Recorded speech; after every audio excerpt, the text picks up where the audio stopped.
Good afternoon, everybody. Good afternoon. There we go.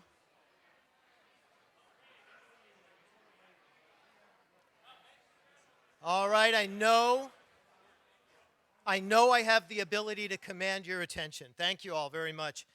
It's an exciting day today. It's a day that I've been looking forward to since a little bit before last March when I announced to the campus that we would do this blue sky reimagining. I have to tell you that back then I never imagined we would actually have a blue sky on the day that we're doing it. So this is really meant to be today.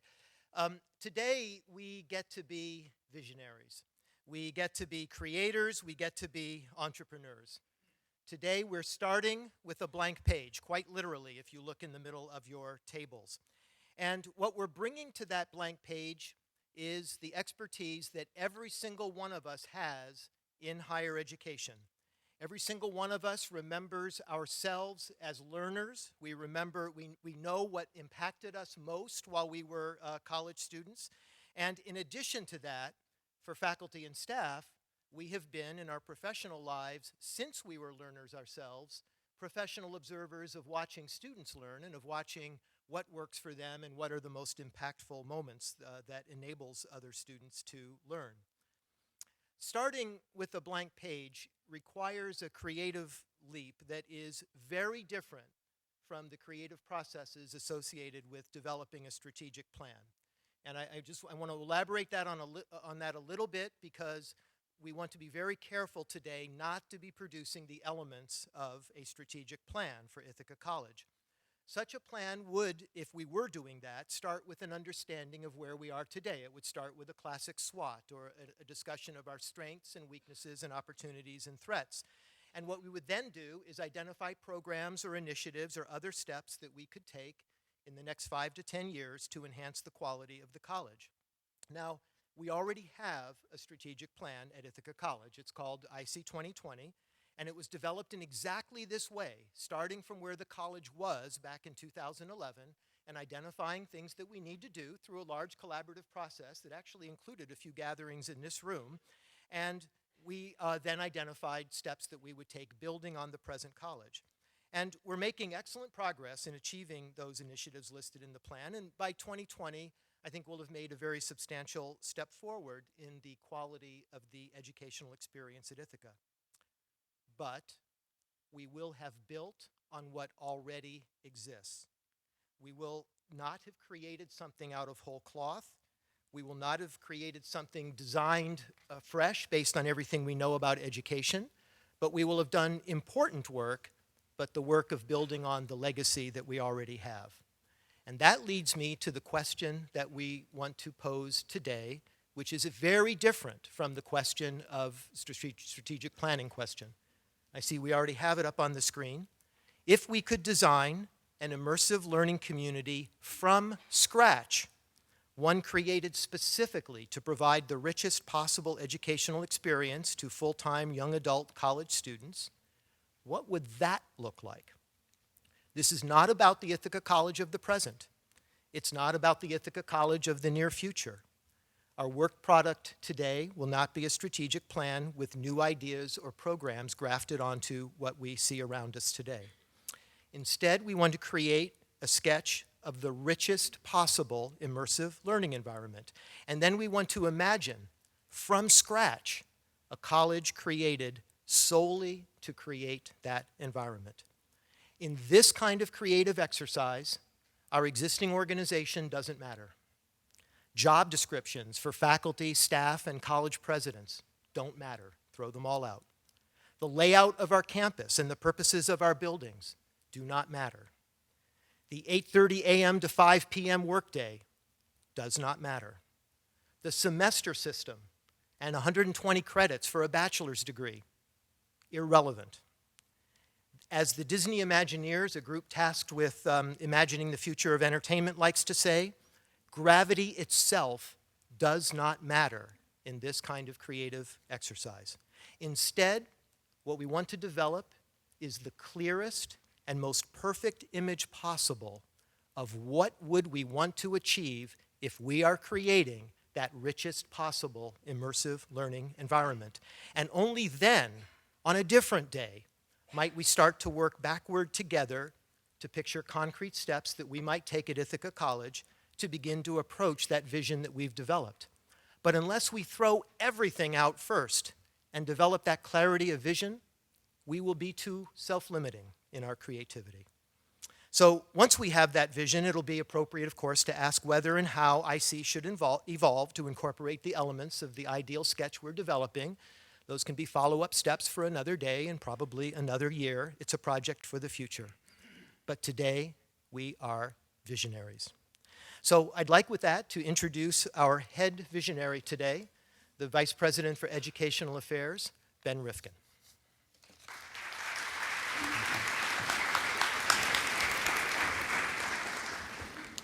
Good afternoon, everyone. Thank you, President Roshan. I'm here to make some preliminary remarks to frame the experience we're about to share as the kickoff to our Blue Sky campaign to reconceptualize Ithaca College as an immersive learning community, or in other words, as a community that engages students, faculty, and staff in immersive learning. And I don't know where the computer is for the next slide. There we go. I believe that immersive learning occurs when learners are immersed in a rich learning context with meaningful and authentic learning tasks that come from real life. Immersion blurs learning with doing so that learning becomes a fully realized part of living. In immersive learning, students engage in meaningful and authentic tasks that matter not only to the students and the instructor, but also to people in the world outside academia. Immersive learning is so engaging that learners can lose track of time as they work on solving the problem at hand. And a fully immersive learning community is one in which every experience ties back to learning, growth, and personal development. Before I go any further, I see that there are a bunch of people standing. If you have a seat at your table, could you raise your hand? And I invite those who are standing to find seats and come sit down. I'd like to share with you a couple of personal stories about immersive learning in my life. When I was a sophomore in college, I participated in a summer immersion learning program in Russian. I spent a lot of the day memorizing declension tables and learning the different grammatical endings to attach to every Russian noun and adjective based on a complex set of rules. I won't bore you with them, and aren't you happy? The takeaway, however, is that that system is very complicated, and the complexity makes American learners of Russian dream wistfully of learning Italian. I spent hours working on this stuff, drilling in class, writing out homework exercises, but also speaking with native speakers in the dormitory, in the dining hall, at the soccer field, at the volleyball court, before and after film showings, guest lectures, and other performances, and also in the program's cafe. I was working on language, but I was also living immersively in the language. One day, near the end of the program, I got into a discussion with one of my faculty members, who happened to be a native speaker of Russian. We were arguing about something, and I really can't remember what the topic was. We were talking for about 10 minutes when suddenly it hit me.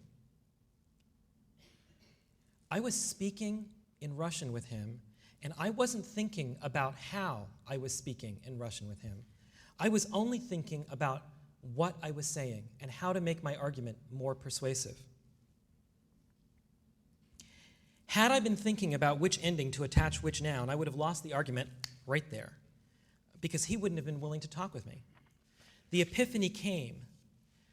I was thinking in Russian. I was fully immersed. I can't remember whether or not I won the argument with my native speaker faculty member, but I do remember realizing that I had won that day because all of my efforts had succeeded. I was thinking in Russian, and soon after that, I began dreaming in Russian. That's immersive education. I remember, too, a time when my children were young, probably around between the ages of 7 and 10, and my wife and I gave them a PlayStation gaming console. I tried to set it up. Predictably, I failed. While I continued to fail, my son in particular began to get more and more frustrated, and finally, my wife, who is brilliant, prevailed upon me to let him set it up. 30 seconds later, it was set up. He And our daughter began to play and learn and play. And several hours later, we had to drag them away for dinner. They were joyfully immersed in learning. I want to share with you also some impressions from watching a TED Talk by Dr. Sugata Mitra, a professor of educational technology at Newcastle University in the UK. He wanted to question where teachers were truly required in the learning process, so he set up an experiment with internet-connected computer kiosks set up at waist level for children ages 8 to 10 in a slum in New Delhi. And he left the kiosks there. He found kids from the slums coming to play with the computer, learning how to understand English in order to play with the computer, and then observed how the kids taught one another. He then set up a more complicated experiment in which the computer was programmed with a game to teach genetic mutations in the human being and the disorders and diseases that flowed from those specific mutations. The children ultimately reported to him that first they learned English, and then they learned about the genetic mutations. 8 to 10-year-olds in India, in a slum in New Delhi. The educator's conclusions: we can and should set up minimally invasive educational opportunities in which learners teach themselves and turn to experts and resources as needed, as they hit stumbling blocks. One of the reviewers of that TED Talk said that Mitra's experiment disproves the notion that conventional approaches to, it proves the notion that conventional approaches to education, based on the assumption that learners are empty vessels waiting to be filled with curricular content, is deeply flawed. I think we can all remember times when each of us was joyfully immersed in learning. And so I'd like to ask each of you to please take a moment now to think about a time when you were so immersed in learning something that you lost all track of time. Take a moment.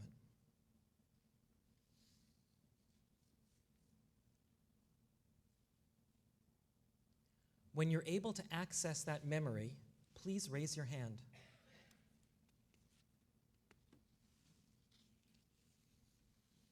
Please raise it up high. Now keep your hand up if that immersive learning experience unfolded in a credit-bearing classroom. Look around. 3 or 4 out of almost the whole room. I'd like to ask you now to talk with someone sitting next to you at your table to share your experiences of that immersive learning experience that you were remembering, and see if you can find some commonalities in your experience and your neighbors. And let's take a couple minutes to do that. Thank you.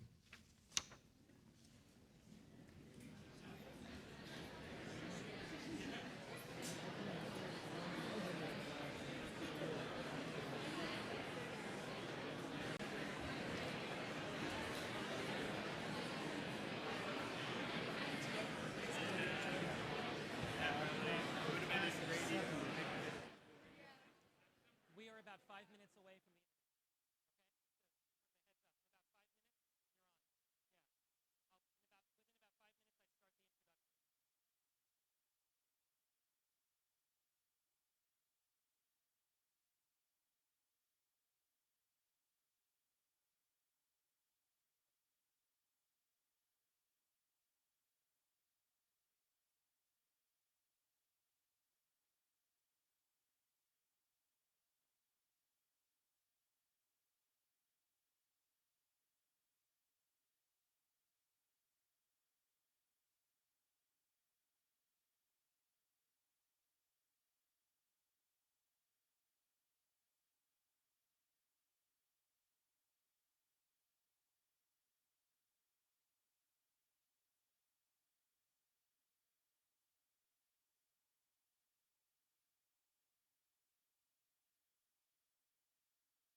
Thank you very much.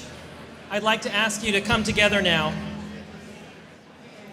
We're going to spend the next hour and a half or so focused on the questions that President Roshan has raised in the context of what we can do to imagine a college that will facilitate immersive learning experiences as powerful as the ones that you've just been describing to those sitting near you at the tables. To inspire us further, we're now going to have an extraordinary opportunity to listen in on an exciting conversation with 4 remarkable alumni, all of whom have agreed to be interviewed today. We'll listen to their experiences of immersive learning, hear about the impact of those experiences on their lives, and then we're going to move to the brainstorming creative energy part of today's event. I want to start now by introducing our distinguished alumni. Mr. Bob Kerr will interview the other alumni speakers this afternoon. Mr. Kerr, a member of the class of 1970, is a former NBC News national correspondent and news anchor for WTOP-FM, the all-news radio station in Washington, D.C. His news beats have included the State Department, Congress, and the White House. He covered 4 presidential campaigns and spent considerable time reporting from the Middle East. He was a news anchor on MSNBC and on Weekend Today. He has frequently filled in as anchor at the Today news desk and was a substitute anchor on Today, Meet the Press, and the weekend editions of NBC Nightly News. Kerr graduated from the Roy H. Park School of Communications with a Bachelor of Science in Television Radio. Bob and his wife moved back to the Ithaca area in 2012, and he is now doing workshops with WICB student broadcasters. Please give a round of applause to Bob Kerr.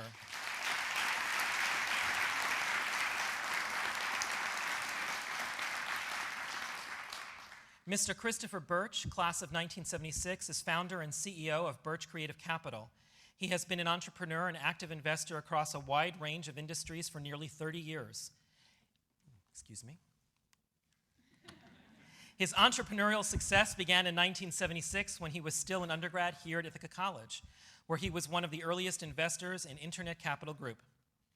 Christopher Birch relied increasingly on his ability to find the nexus between innovation and implementation and continued to realize extraordinary success based in part on his intuitive understanding of consumer behavior and his experience utilizing superior sourcing infrastructure and direct-to-consumer channels. Among his most recent successes, he's got the Nihiwatu Resort in Indonesia, the Faina Hotel and Universe in Argentina, the Sea Wonder brand, recently purchased by Excel Brands, and a partnership with Ellen DeGeneres for the ED Lifestyle brand, and Cocoon 9 luxury prefab homes. Mr. Birch has been on numerous boards and has contributed significant funding toward research initiatives at Mount Sinai Hospital as well as other philanthropic programs. He graduated with a Bachelor of Science in Business Administration from our School of Business. Please give a warm welcome to Mr. Christopher Birch.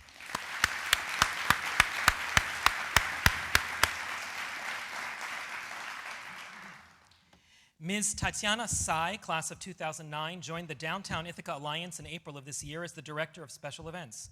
In that capacity, she has already brought artist Talib Kweli to Ithaca to perform a concert for 3,000 fans. Prior to joining Downtown Ithaca Alliance, she curated events for the Brooklyn Museum, Red Bull, and the SXSW Festival. She has served as an event producer for the music blog Pretty Much Amazing and executed the Brooklyn Hip Hop Festival as the talent and production director. After graduating from Ithaca College with a Bachelor of Arts in Culture and Communication and a minor in Sports Studies, Ms. Tsai served as Manager of Special Projects and Marketing at the Metropolitan Pavilion in New York City. While a student here at IC, Ms. Tsai was active in 10 different student organizations and served in executive board positions with the Student Government Association, Senior Week, and the African Latino Society. Please, let's give a warm welcome to Ms. Tatiana Tsai.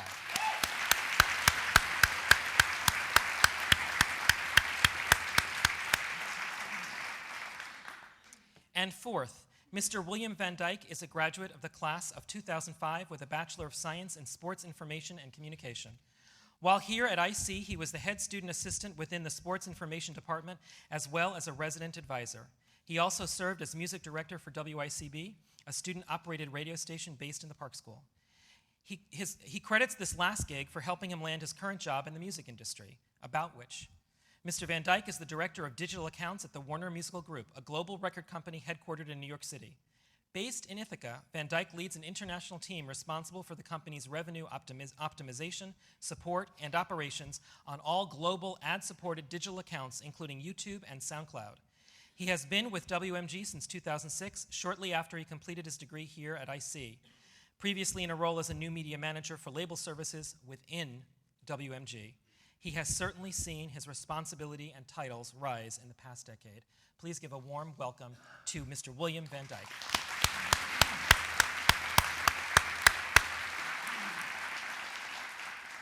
And now, I turn it over to Mr. Bob Kerr, and we'll have the discussion begin. Thank you.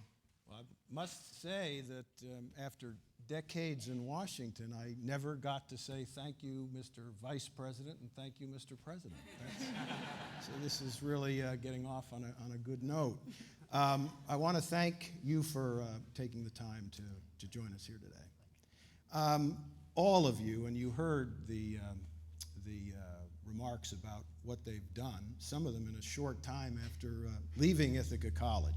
You have definitely, each of you, had to think out of the box to get the success that you've had. So we're all here today to try to think out of the box and try to reimagine higher education. And Chris, let me start with you. Is it necessary, and why?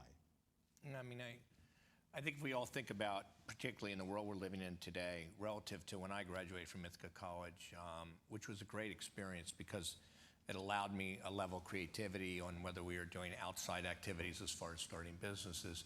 But today the world is moving very quickly, and the speed in which it's moving, it's actually, I think, moving faster than education can even keep up. So we have to actually reimagine the world 100 years from now, tomorrow, and whatever. And we have to think so far out of the box, in my opinion, that, and what's so good about what you guys are doing now is we're reimagining the future, that if we think clearly outside of our own brain and outside of what we learned, and we think about things about what's going to happen in the world in the future, and then reimagine that back within the community that we live in, work in, and then strive towards.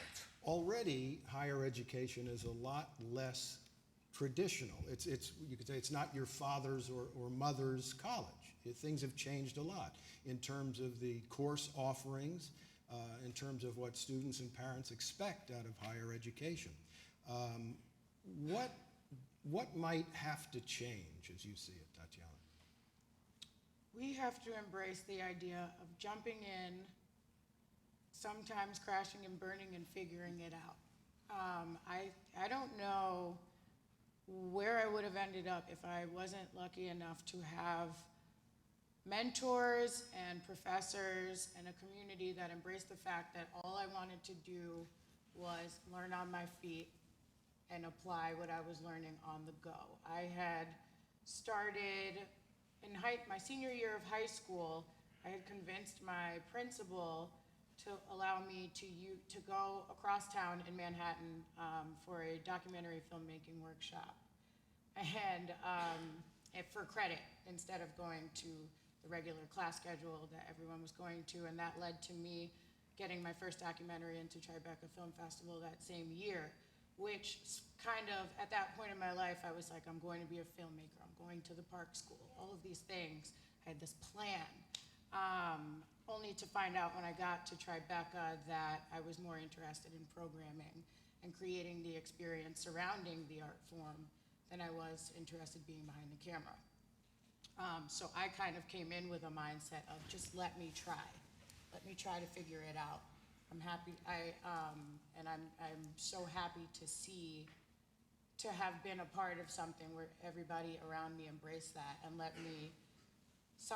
There was a lot to learn within that. There's learning how to balance what you're learning in the classroom with reality when you're applying it. There's the struggle of embracing when things go wrong and figuring out what that means, and understanding that sometimes your plan doesn't really mean anything at all, and aligning your goals with your actions and checking in with yourself along the way. So. In listening to you, it sounds as though flexibility, yes. And more on the college's part Yes. than on yours, Absolutely. was key. That's something that has evolved, I think, in recent years. Will, what about your experience? You had a major that didn't even necessarily lead to your career. Yeah, that's true.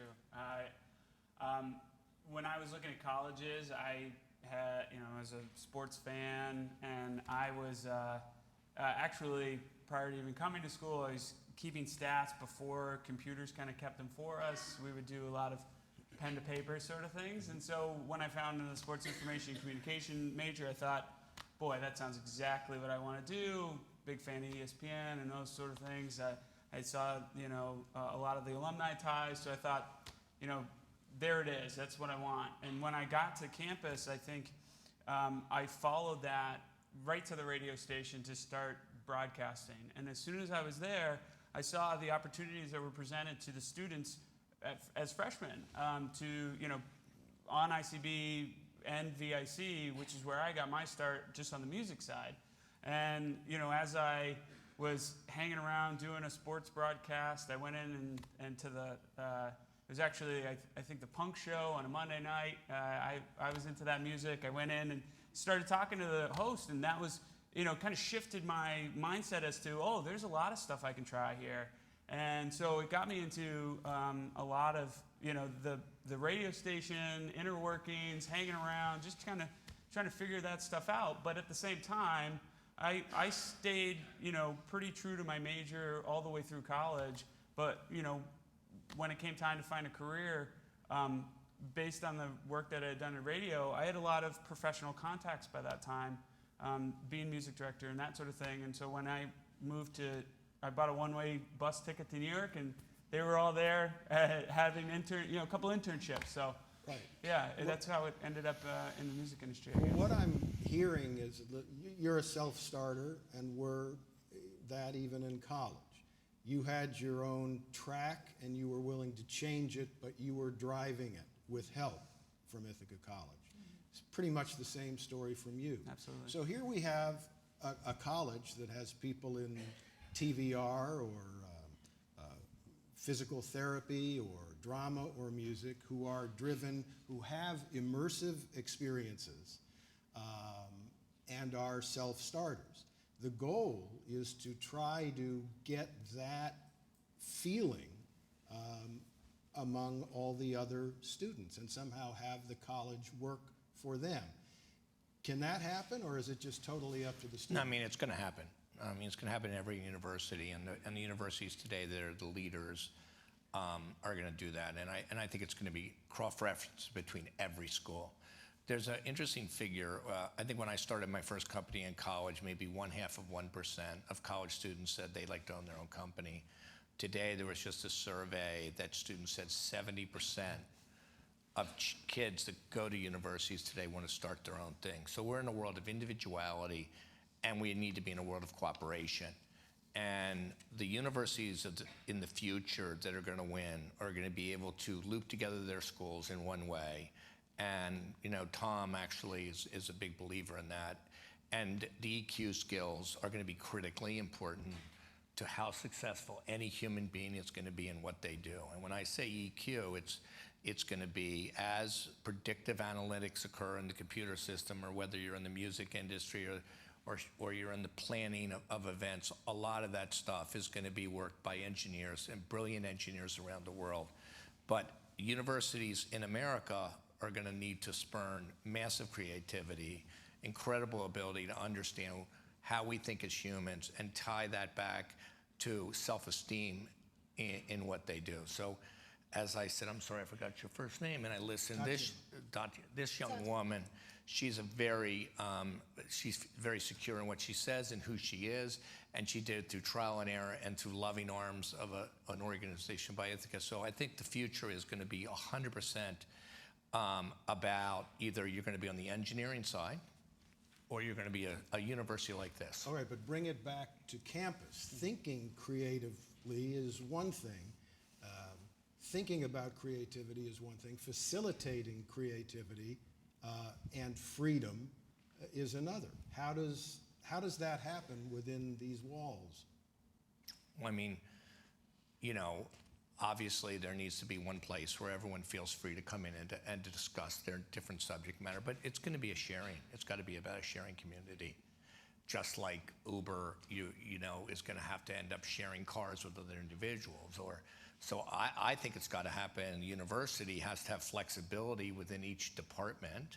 So how much would I love to learn from the theater department if I'm in the business department, and who's going to teach me how to be a better public speaker? I would have loved that, and that could be a class. So to me, I think it's the sharing of the community. Right, and getting to that on any campus is a challenge because, you know, this school has its set classroom space and its budget and its ability to handle students, and this department has its. So that's a challenge ongoing. You're only out of school for a few years.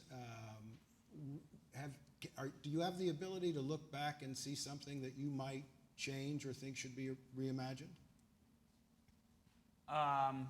Well, I mean, I guess that's an interesting question because when I look back on the experiences here, I guess, some of the things that I was able to do, benefited me, both on a financial basis too, the RA thing and those sort of things that was really needed to support my time here. And I almost kind of stumbled upon those opportunities more than, what was presented to me as somebody who was supporting himself through college sort of thing. So it was, I think that's one thing is maybe having those be a little bit more, the opportunities that can provide both a support network, but also the freedom to explore, I guess, is the balance that needs to maybe be presented right off the bat, and letting the students know that there are those opportunities, that exist, I guess for everybody who, and you don't have to follow just your major, you don't have to stay in one school or wherever it is. So Right, you're presenting, I imagine, what would be a challenge to most academic institutions, and I know that at this one, they are trying to facilitate some of that. Not always easy. As you think back, what about it? I think to enable for one's creativity to flourish, I think there's a certain amount of time and space that needs to be budgeted to allow someone to be able to step out of this routine of, well, when you have this routine of class, study, internship,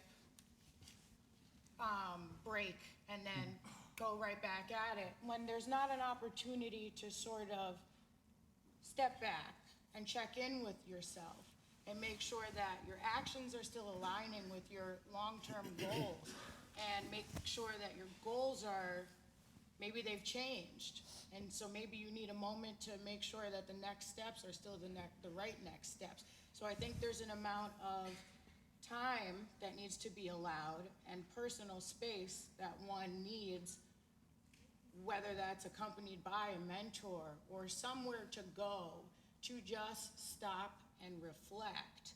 I think if that's implemented into how we do things at universities, we're already on the right track, because for me, there were all of these things that I was involved in. I was 10 student organizations, I had my major and my minor, and then I would go home to New York City and get involved with events and festivals when I could, and then I had my workload. That was only because I had like this savage hunger to make it happen, but it wasn't without learning the risky lesson of balance. I mean, those things took a toll on my health.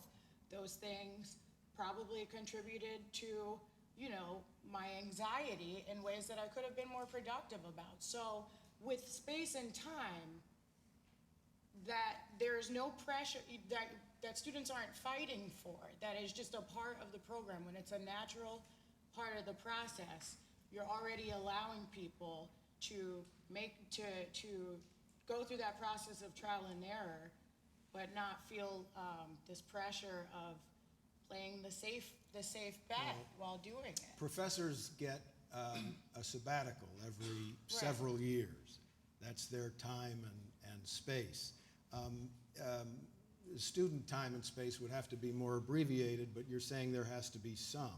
How do you make that happen, Chris, on a college campus? Do you loosen a schedule, make a schedule less deadline-oriented? I mean, there are traditions, there are semesters, there are deadlines. I know that at Ithaca they've talked, and I know Tom will correct me if I'm wrong, but about the possibility of an actual building in the future that would give you just that, space free of possibly all of the devices and just a place to go think. But you're talking maybe about a longer period than just an hour between It can classes.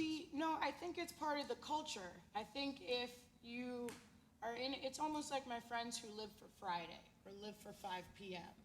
That's no way to live in the long run, because if you just lose the concept of the fact that your time is one of the most valuable things that you have, and what you do at that time, if you're living in the present, can be so important to your mental health and your success. So it could even just be a culture of, it's not such a bad thing if you vocalize that you need an hour to yourself. And it's a great thing if there's a physical space provided for someone to do that. I started taking my own mini sabbaticals. Just all I had time for it while I was at Metropolitan Pavilion was Friday afternoon to Sunday night. So I would hop on a bus to Montreal, sit there for 8 hours once a year, bring the same notebook every year, and check in with where I was at with myself. And all I kept thinking was, and I'd have my phone on limited use, and all I kept thinking was, God, I wonder what would have happened if I started doing this in college. If I stepped out of my routine of, you do all your work, you cram, you go out Friday night and Saturday night, and then you get back in the library on Sunday. To step out for a second puts everything in perspective. It's hard for everybody to find a balance, whether you're in college or years away. Is. Chris? But I think, look, we have a girl here, like just the word savage hunger. Yeah. And so we have to understand actually that the two people sitting here, or maybe myself, are internally driven by a message which says, don't stop. So she needs that break, and she's smart enough to be able to have said, I wish I'd been taught that break earlier in my career. So one, we have to continue as a university or an organization to bring in kids with savage hunger. And two, I think that the world is really changing so fast. So I own a resort off the coast of Bali in an island called Sumba. It's literally 600 years back in time. It's the most backward place in the world. And people live over their animals. They still trade animals for their wives. There's nothing but time, and they have finally gotten phones, which is trading. So we now live in a world where our cell phone and our electronics are interrupting the flow of who we are.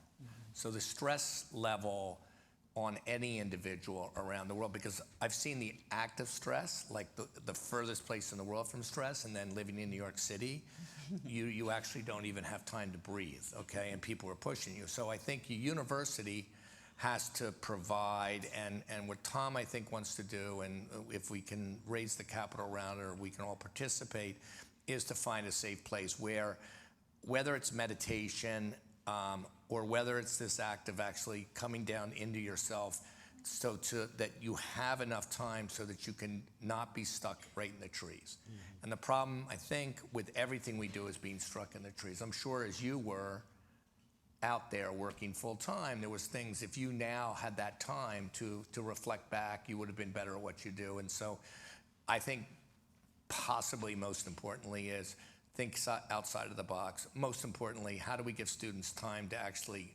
stop, altogether stop? And that could be a part of, because things are really moving fast. You're a generous person, successful in business, keen analyst of businesses, whether they're on the remote island or in the big city. Is there something about the business model of higher education that needs to be reimagined as well, or is that not your wheelhouse? No, it's not. If we, I'm involved with the Green School, and, I think the whole model is going to really change, okay? And I'm actually I don't know higher education at any level, but it's going to have to change because things are happening too quickly. I mean, I think back in 1972 to 1976. Things didn't change. Maybe this 5 minutes we've been here has changed faster. So I do, like nothing changed. I mean, we didn't live for Fridays. We back then it was a lot easier because, we were out partying Wednesday, Thursday, Friday, Saturday, Sunday nights. I was actually probably in the history of Ithaca College took less courses than any individual and had the lowest board scores ever recorded. And as I just talked at Harvard recently, I mean, my board scores were 350, 400, which was a record breaker. So the school accepted me and allowed me to have that freedom to do what I want. And now, as I visit universities, I think this idea of having a flexible schedule, I love what the Savage here said, because just having the chance to actually breathe and get away from your phone and the chance to really reflect on where am I going, what am I doing, and is this education doing it, would be an extraordinary way to vision a university that stands out in a very competitive credit field. Yeah, I think back to all this talk about phones. At the end of the hallway in the dorm was one payphone, and once a week I would call my mom. I mean, it was a lot different. So you're richer than me. I actually didn't have money to call my mom. It was collect. Definitely collect. My mom called out for And 3 minutes. She took See, her too call long. most of the Yeah. time. Now, Will, we haven't heard from you in a few minutes, and I want to know, maybe we can just get you to reflect on what you've heard here. Oh, well, yeah, so I was actually thinking, we were talking about that stop mentality, and I was thinking about a little bit how my work balance has kind of changed in the evolving world of both a digital commerce space and, I have an international team.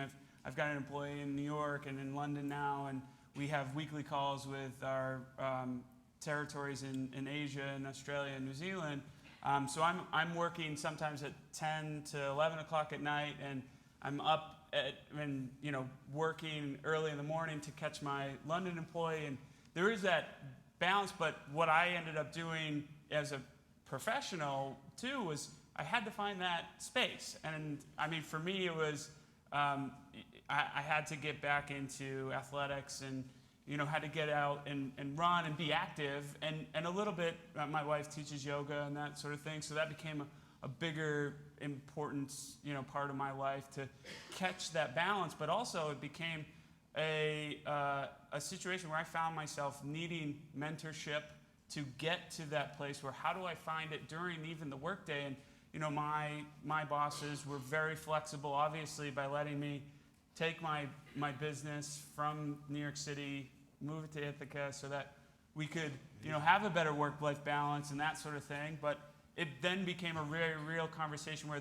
not just the location, but the hours of the day were evolving. So I needed to have that conversation about, hey, is it cool like if I leave at 3 sometimes So and are you go pick up my saying son or whatever it that is? kind of flexibility needs to be more on campus, Well, as Tatiana was suggesting? I almost think it does, because that's kind of an evolving work world. And I think it is the space that everybody's moving into. And Chris, you mentioned engineers before.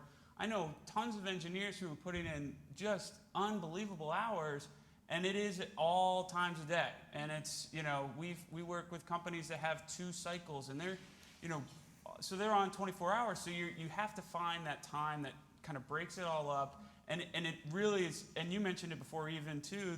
It's not, or I forget who had mentioned it, but an 8:30 to 5 o'clock day just doesn't make sense anymore. But it just doesn't. But So. it strikes me that, okay, you're driven and have been driven since college. You're the Savage, and you were driven. We have an academic institution here full of students who take courses in literature and chemistry and any number of Shakespeare or writing. So if they're not you, if they're not savages, or if they're not driven, what do we do to have them have an immersive experience? That time and space, could be applied for anyone. It's not necessarily anyone who just has this idea of their goals and knows what they want. It almost means nothing because it applies for everyone. Everyone should have that time to check in with themselves and be able to ask themselves, where am I right now? Where do I want to be? And how do I get there? So it's not so much built for the driven only. There should be enough space and time for people to stop and maybe link up with their mentors, or maybe take the time to read about something that interests them every day or every week that they may want to give a stab at attempting in their process here. So it's more, give people the time and space to process where they are. And I have plenty of peers that are just not there yet, that are 28, 29, 30, who have not found their passion. They have a desire to be embraced somewhere for their efforts and their skill sets, but they don't know how to match it with something that they care about. And that time spent to figure that out is just as important as the time being spent by someone who knows what they want to do. That's key. That's key. They're most. Do you work at Warner Music or Warner? I do. I am very good friends with your boss. Excellent. Terrific. Len Blavatnik, I'm actually going to have a long conversation with him about you. Great. I'm going to tell him about your quality of work issues. So we've talked about space and time and places to go. What about learning outcomes? Chris, you seem to be a bit of a rebel on that score, at least when you were here. Yeah. You were interested in Well, some of that and a lot of other things. No, but I had a mentor. You know, I had a professor here who actually took me and really made my life. He actually had an extraordinary, incredible effect on my life. And so, look, this university is going to have some of the best teachers, and I'm sure Tom and the management team here is going to find great mentors. So I think the mentoring is critical. I think the idea of massive organic gardens here. I think there's a physical plant that's as important as the learning plant in the way we think about things. Is as important as how are we teaching people to be prepared. My issue, hiring all these young people everywhere today, and I saw it back when there was the internet boom to start, and now we're in another boom, is that there is an unsettledness of younger people between the ages of, let's say, 21 and 32, where they haven't found their right path. And I think education needs to prepare people for the working world. And what are the core values that are going to come out of Ithaca College? They're going to prepare these kids to be actually very happy, incredibly well-adjusted, thoughtfully ready to be strategic, understand the work environment, whether they want to be a writer, whether they want to be a teacher, whether they want to start their own business. So You're talking a lot past what would be considered traditional book learning. No, Everything I you're don't think it mentioning is it's the opposite of book learning. I think it's what we're saying here, and this is what I feel, and I don't know what the rest of the audience feels, is that I just took my sons around to all these different universities, and it's going to be like, how do you come out of that prepared not from your knowledge, because I don't know, you guys could tell me, or anyone in the audience, I don't think anyone talks about what they learned in college. This, like, in business, it's like, people at Harvard Business School don't tell me, oh, I learned these analytical skills that made me better. They learned those skills when they got in the workplace, but they were mature enough to actually be the best at learning after the university. The university prepared them to be able to learn, not to come out of it, and this is in business, with direct skills that we're doing. It's the preparation, and we're in a new world. So if we're talking about what the new university needs to be, it's going to be a university that is even deeper into that. Will, do you see that in terms of registering for courses and going through the motions of traditional higher education? Do you put some of that aside now?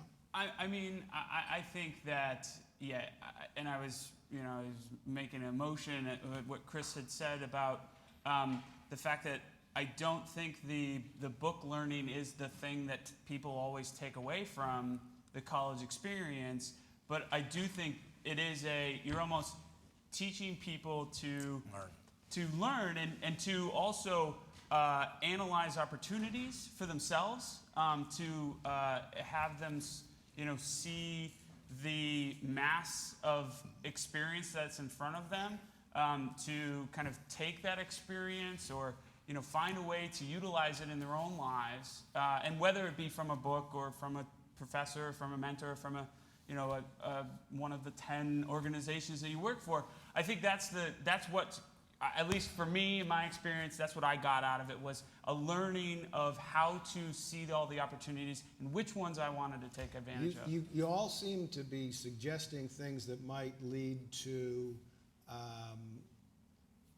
something to look for in the future in terms of hiring, in terms of professors or adjuncts or associates. You seem to be saying the mentorship is very, very important.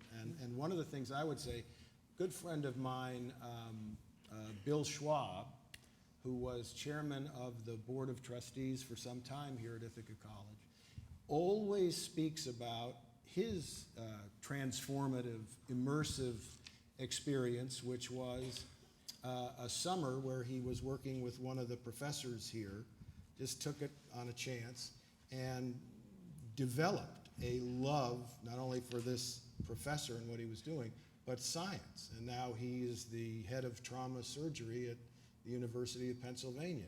And he always says it's that kind of experience that you strive for. Not always easy to get. Well, I think it's fantastic. So I think mentorship is critically important. And another thing I think is important is empathy. And so I think we're going to move into a world where, when you mentioned trauma surgery, I just started an empathetic organization for doctors and nurses, but I've never actually spoken about anything. It's this idea, too, that we need to be a college of empathetics. So that doesn't mean like what Tom Shoes does, and I think he'd do a great job, but it really actually means about, like, how do our students come out of here with empathy? So one is the mentoring of university professors that have real-world experience in certain areas that may want to come back after they've retired, and opening that up. Great professors that actually work here and that can learn. And then how do we stand as a university towards what's going to happen? And the world is going to become extraordinarily empathetic. And what empathy means is actually caring deeply for other people's personal pain. And so as the Savage sits here, all right. It's a compliment.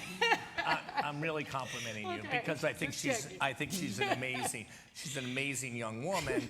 She's saying quickly, and I think you're an amazing young woman. I wouldn't give you a nickname, but she's a hard worker. She gave herself that nickname. Yeah, she's Right, great. right. She's a hard worker, and she says, I need to take time, and I'm empathetic to my own time, and she's going to be a woman that's going to be very empathetic to people. You're going to be empathetic with you. So I think it's empathy. I think it's mentorship, and I think it's how do you bring everyone together. But you can't. I don't believe in. I would love Tom or somebody else here to tell me. I don't think you can change a great learning organization over the last 300 years. I mean, you're not going to do that. I think happily, in wrapping this up, that we've heard a lot about what already happens and has happened at Ithaca College, that's positive. Amazing. And we have an awful lot on the plate now to think about in terms of how this and other institutions of higher education are going to look in coming years, because I'm hearing it should be somewhat different. So plenty of food for thought, and I thank you very, very much for participating.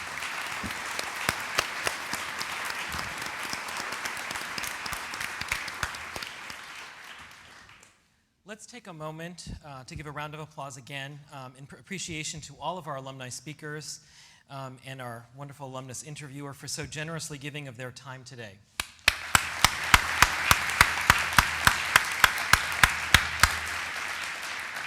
At this time, I invite each of you to find a seat at a table and participate in the brainstorming that is about to unfold.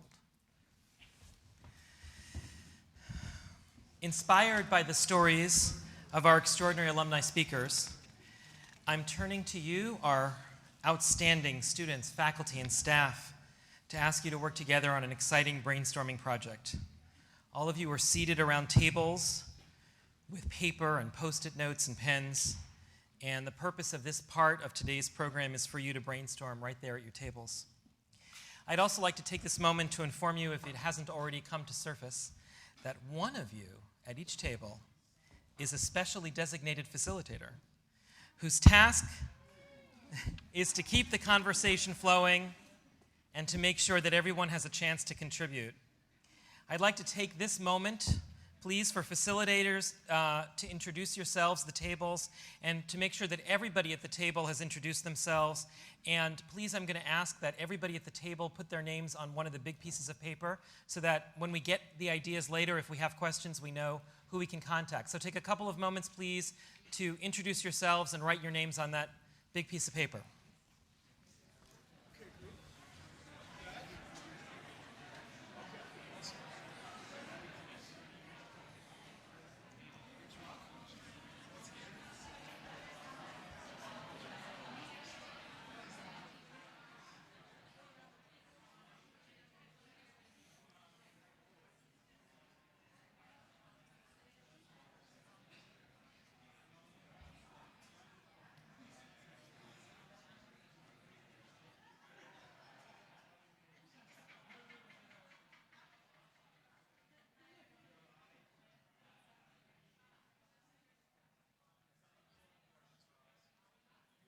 We're going to get started. We're going to get started.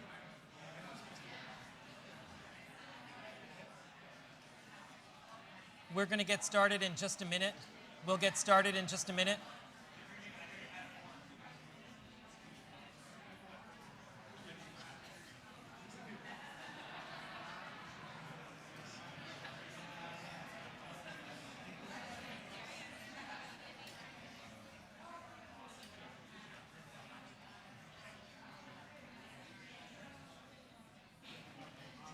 Okay, if I could have everybody's attention now. Thank you so much for introducing yourselves. We're now going to move on to the brainstorming process. This process is going to unfold in 4 phases, each with its own question. As you reflect on each question, please write down your thoughts and suggestions that you're sharing with one another on one of the Post-it notes on your table and stick it on the big piece of paper and keep the juices flowing and the conversation going. And feel free at any moment that you want to get rejuvenated with beverages and snacks. They're outside. Just zip out, zip back in as you need. Our first brainstorming question is on the screens behind me. What are the characteristics of a truly immersive learning community for traditionally aged college students? Please spend about 10 minutes on that topic, and then I'm going to come back to the podium and tear you away from that topic and give you another one. Thank you.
3-minute warning.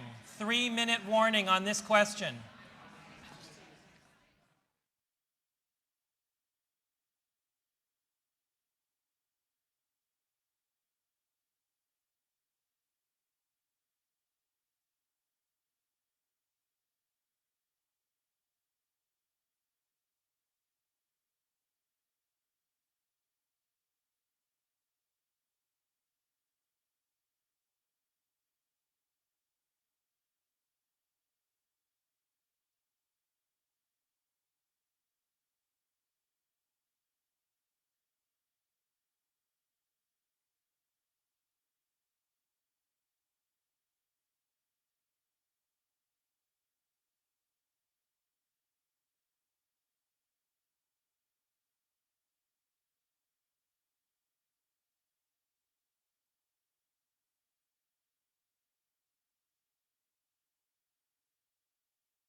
May I have your attention, please?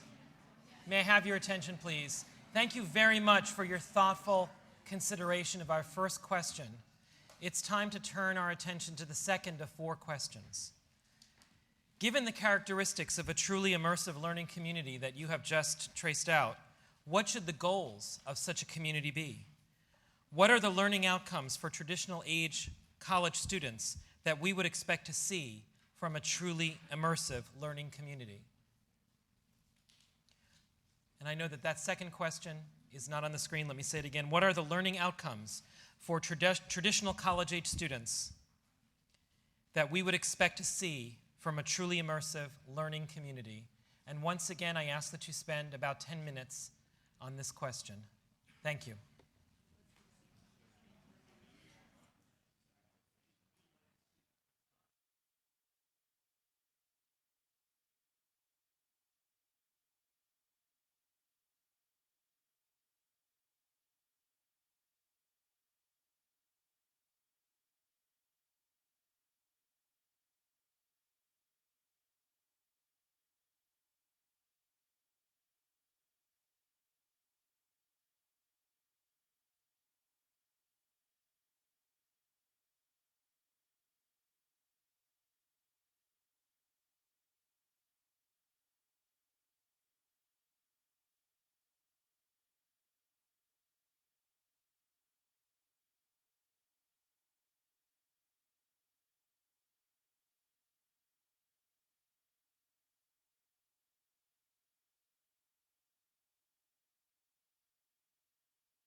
One more minute. One more minute.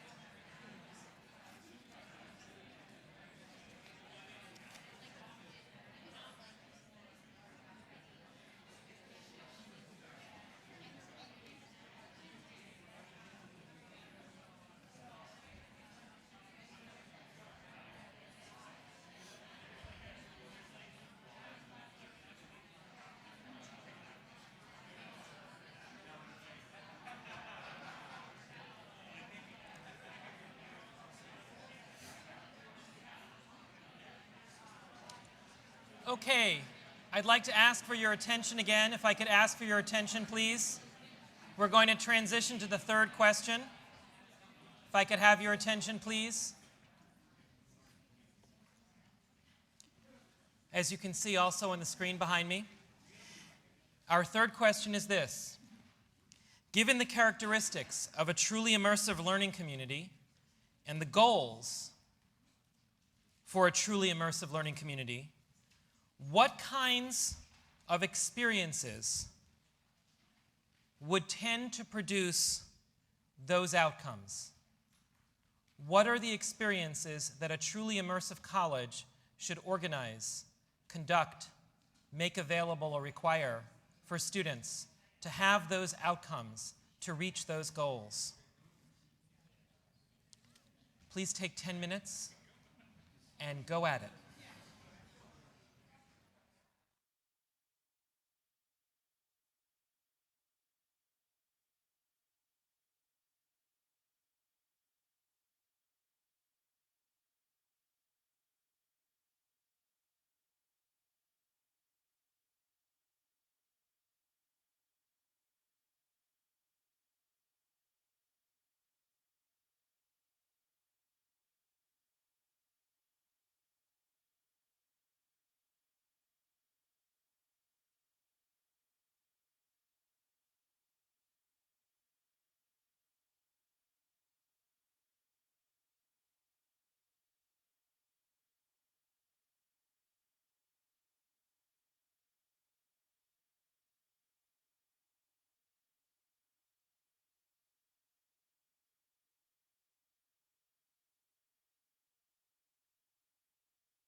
1 more minute. 1 more minute on this question.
May I have your attention, please? May I have your attention, please? I want to thank all of you for the hard work that you've been doing on these 3 questions, which have been very structured. And it's been interesting for me as I've been walking around the room to see the different ways in which each group is recording its information. Some of you are creating elaborate geometric patterns with your Post-it notes. Others are sorting the notes by color. There are some rebels in the room who are writing directly on the white paper. But it's all good. It's all good. And this leads us to the 4th question, which is as important as the other 3. The other 3 are very structured. And the 4th question is, anything else you want to say? Because in focusing you specifically on certain questions, we've channeled your thinking in certain ways. And there may have been some things that you've thought of, that you want to say, that you want to contribute, that haven't fit neatly in to the questions we've given you. And so this 4th question is this time for you to share with one another, to stimulate more discussion at the table about topics that you think are important for immersive learning that we haven't had a chance to address so far. So please take the next 10 minutes and go wild. Thank you.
Thank you all very much.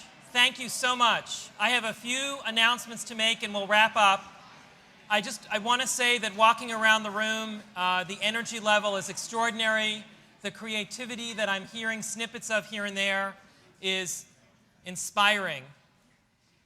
When we invited you to come to this event, we said that it would be from 3 to 5 p.m., and it's now closing in on 5 o'clock, and I promise you we will be done by 5 o'clock. I first want to ask for a round of applause for everybody in this room who's been working the last 45 minutes or so on these brainstorming prompts. The energy, the ideas have been flowing fast and furious, and everybody in this room has just been amazing. So a round of applause for you.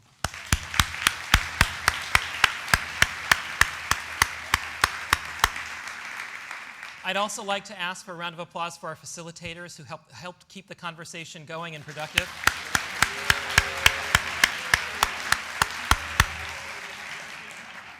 There are a couple of people I need to thank for helping to make this event happen. This is a complicated, large event with different layers, and it would not have been possible with the work of a number of people in the Office of Institutional Advancement. And in particular, I want to single out Bonnie Griffith and Carrie Brown. And I think Bonnie's in the room, so thank you, Bonnie.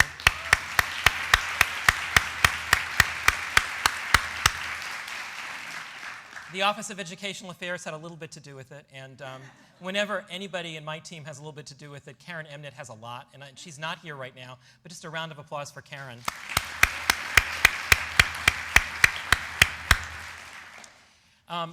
We're going to be collecting the papers and Post-its. Hopefully your Post-its are on the papers, and we're going to start the process of cataloging the information and moving it forward into a way that's easier for us to digest all the different ideas.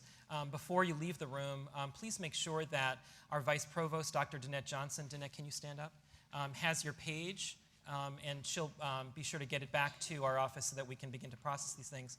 I also want to mention to you that sometime next week or so, maybe when we come back from fall break rather, there will be an announcement on Intercom about a Blue Sky website where if you have additional ideas that come to you in the middle of the night and you think, oh, darn it, I didn't contribute that on Thursday, October 8th in Emerson Suites between 3 and 5 p.m.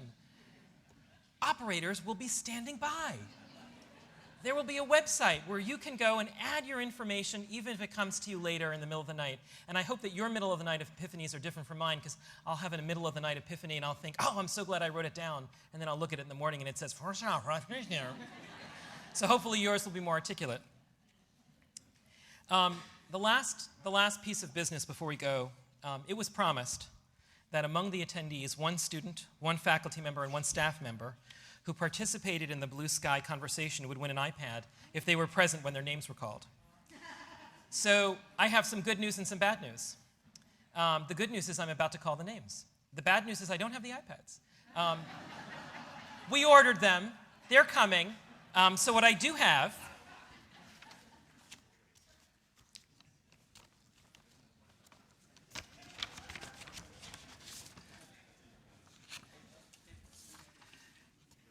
these lovely certificates.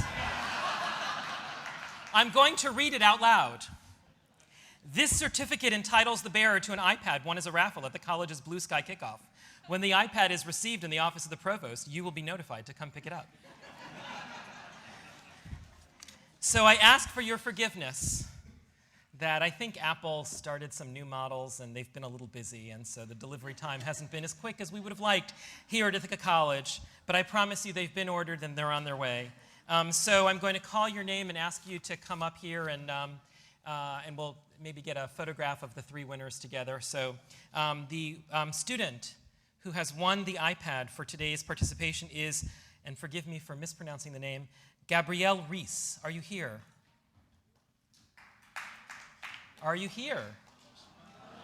Oh. I have another name ready, and if anybody knows Gabrielle, you should mention to her that she missed out on a fabulous experience. Oh, and by the way, okay, I have several names, and I know that at least one of them is in the room. Kalayu McGillicuddy, are you here? Ooh. Next up, Leonard Davis.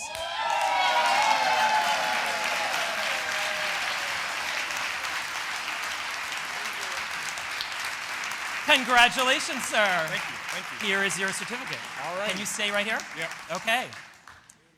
For the faculty, Christina Moylan.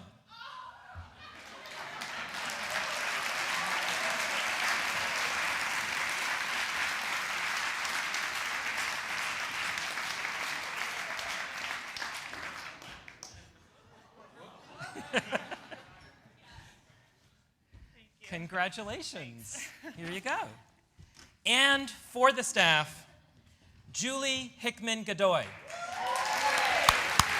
Are you here? Yes.